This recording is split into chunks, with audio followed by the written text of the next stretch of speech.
Assalamualaikum warahmatullahi wabarakatuh. Apa kabar semuanya guys? Ketemu lagi di Ensiklopedia Budaya. Jangan lupa untuk like, subscribe, komen, dan share untuk mendukung channel ini.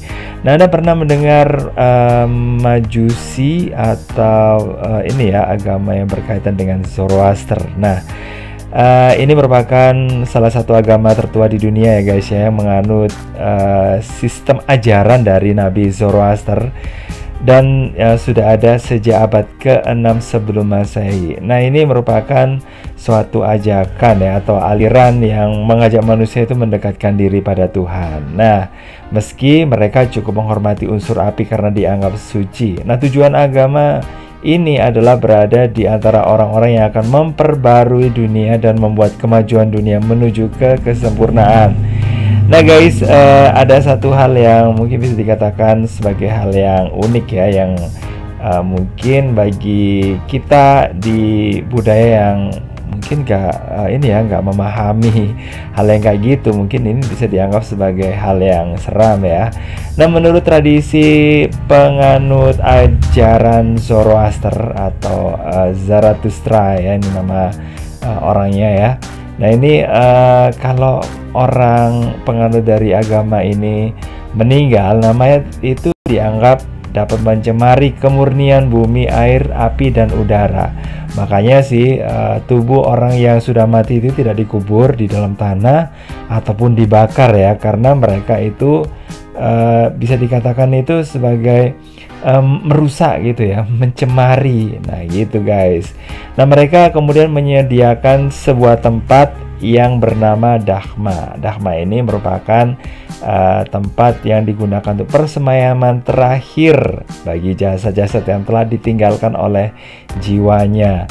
Nah guys, meskipun diletakkan begitu saja di atas Dahma, nah tapi caranya pun nggak sembarangan ya. Ada aturannya, bahkan hierarki atau tingkatan di mana jenazah disemayamkan. Lihat dari jenis kelamin dan usianya juga loh ya guys ya. Nah, mayat ini akan diletakkan di Dahma dan lebih dahulu disemayamkan dalam ruangan di rumah selama 3 hari. Jadi kayak gitu.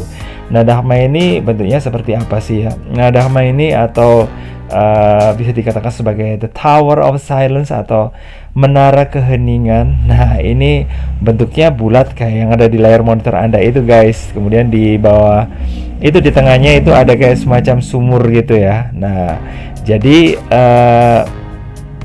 tata caranya yaitu mayat atau jenazah itu diletakkan di pinggir, kemudian setelah dihabiskan sama burung-burung ya, burung-burung pemakan bangkai. Nah, kemudian tulang belulangnya itu ini akan dibuang ke sumur yang ada di tengahnya itu guys. Nah, tujuannya sih kenapa kok diletakkan di sana? Nih, memang agar dimakan sama burung ya, dan segala pembusukan beserta sifat busuk ya atau mungkin buruk di dalam tubuh manusia itu biar sebisa mungkin bisa dilenyapkan ya dari bumi ini. Nah, pemandangan burung itu ya ini sih memang ada di pinggir-pinggir menara itu bukan hal yang ini ya, bukan yang hal yang lazim bagi masyarakat dari budaya seperti tempat saya ya.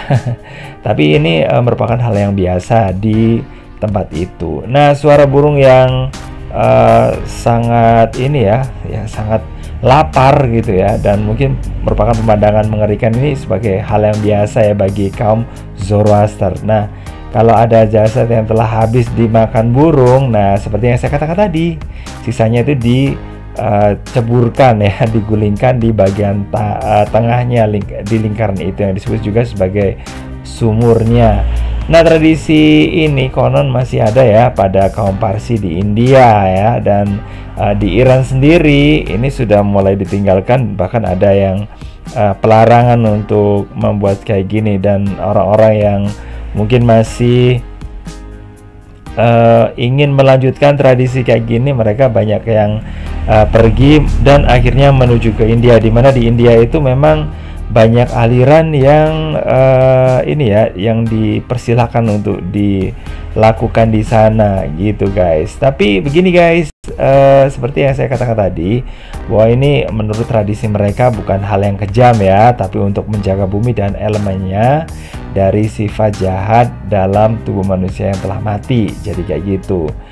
Nah, manusia dan keyakinannya ini sangat beragam ya di dunia, dan salah satunya yang seperti yang saya ini ya saya tunjukkan di sini di Dharma ini ya, di India guys. Terus kemudian untuk di Menara Kesunyian ini sendiri, nah ini bentuknya semacam menara ya. Nah tapi ini semacam apa ya, ya semacam bangunan gitulah ya, warnanya bukan warnanya ya, tapi bentuknya bulat, dan ya kemudian diletakkan kayak gitulah ya di pinggir-pinggirnya gitu, dan siap untuk disantap sama para burung pemakan bangkai. Nah, salah satu penjelasan tertulis awal dari bangunan semacam itu yaitu Dharma ini muncul pada akhir abad ke-9 ya, dalam surat-surat manuskrip ya. Di situ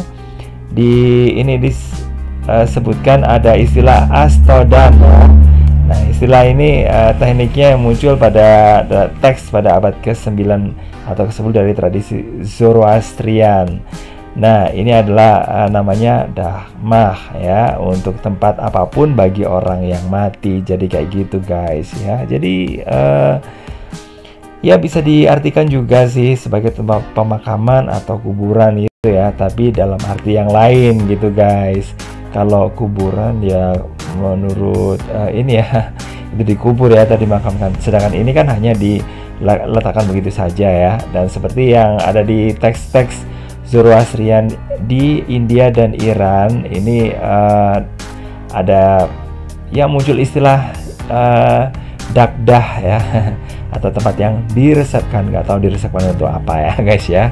Tapi di India pada abad ke-20 ini dipakai untuk mengartikan lantai terbawah dari kuil api ya. Jadi kayak gitu. Oke guys, itu sekelumit ya tentang bagaimana sih cara orang-orang Zoroaster atau Majusi itu memperlakukan jenazah ya, yang kalau misalnya sih mirip-mirip dengan di Tibet, ataukah memang Tibet itu meniru dari sini, atau ini ya, atau mungkin punya latar belakang yang berbeda-beda gitu guys ya. Oke guys, mudah-mudahan Anda dapat informasi ya atau mendapatkan pengetahuan lah gitu ya. Oke, dan jangan lupa untuk like, subscribe, komen, dan juga share untuk mendukung channel ini. Dan saya akhiri, wassalamualaikum warahmatullahi wabarakatuh.